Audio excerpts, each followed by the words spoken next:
ایک بہت ہی خوبصورت واقعہ ہے۔ ایک دن حضرت عثمان رضی اللہ تعالیٰ عنہ نے نبی کریم صلی اللہ علیہ وآلہ وسلم کی دعوت کی۔ جب نبی کریم صلی اللہ علیہ وآلہ وسلم حضرت عثمان رضی اللہ تعالیٰ عنہ کے گھر کی طرف تشریف لے کر جا رہے تھے تو حضرت عثمان رضی اللہ تعالیٰ عنہ آپ صلی اللہ علیہ وسلم کے پیچھے پیچھے چل رہے تھے اور آپ صلی اللہ علیہ وآلہ وسلم کے قدموں کی تعداد گن رہے تھے۔ سرکار دو عالم صلی اللہ علیہ وسلم نے جب منہ موڑ کر یہ معاملہ دیکھا تو مسکرا کر پوچھا، اے عثمان، کیا کر رہے ہو؟ حضرت عثمان رضی اللہ تعالیٰ عنہ نے جواب دیا، یا رسول اللہ صلی اللہ علیہ وسلم، میں آپ صلی اللہ علیہ وآلہ وسلم کے قدم گن رہا ہوں تاکہ میں اتنے غلام آزاد کروں۔ دعوت ختم ہونے کے بعد حضرت عثمان رضی اللہ تعالیٰ عنہ نے ایسا ہی کیا اور اتنے ہی غلام آزاد کیے۔ حضرت علی کرم اللہ وجہ اس دعوت سے متاثر ہوئے اور گھر آ کر حضرت سیدہ فاطمہ زہرا سلام اللہ علیہ سے اس دعوت کا ذکر کیا۔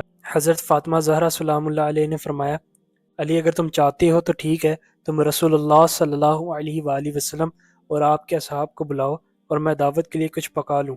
حضرت علی کرم اللہ وجہ کے جانے کے بعد حضرت فاطمہ زہرا سلام اللہ علیہ نے وضو کیا اور اللہ تعالیٰ کے حضور سجدے میں گر گئی اور دعا مانگنے لگی، اے اللہ، تیری بندی فاطمہ نے تیرے حبیب محمد صلی اللہ علیہ وآلہ وسلم اور ان کے اصحاب کی دعوت کی ہے، تیری بندی کا صرف اور صرف تجھ پر بھروسہ ہے، لہٰذا اے میرے مالک و خالق، آج تو فاطمہ کی لاج رکھ اور اس دعوت کے لیے کھانوں کا انتظام عالم غیب سے فرما۔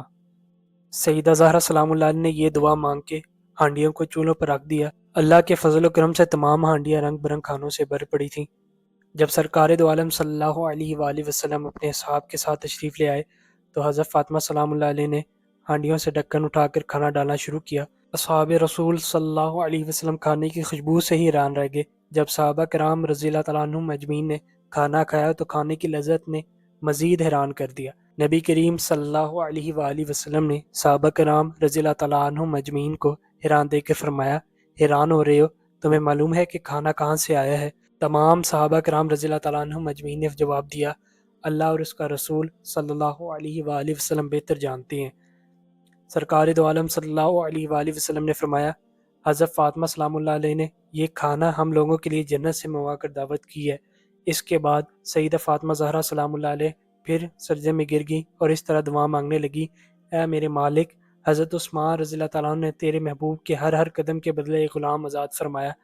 فاطمہ کے پاس اتنی استطاعت نہیں کہ وہ غلام آزاد کرے۔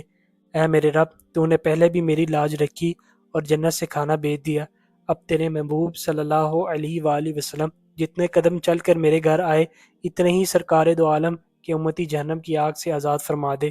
ادھر سیدہ فاطمہ زہرا سلام اللہ علیہ اس دعا سے فارغ ہوئیں، ادھر جبرائیل امین علیہ السلام وحی لے کر بارگاہ خیر الانام صلی اللہ علیہ وسلم میں حاضر ہو گئے اور بشارت سنانے لگے، یا رسول اللہ صلی اللہ علیہ وآلہ وسلم، اللہ تعالیٰ نے آپ کے ہر قدم کے بدلے 1000 گناہگار امتیوں کو بخش دیا اور جہنم سے آزادی عطا کر دی ہے۔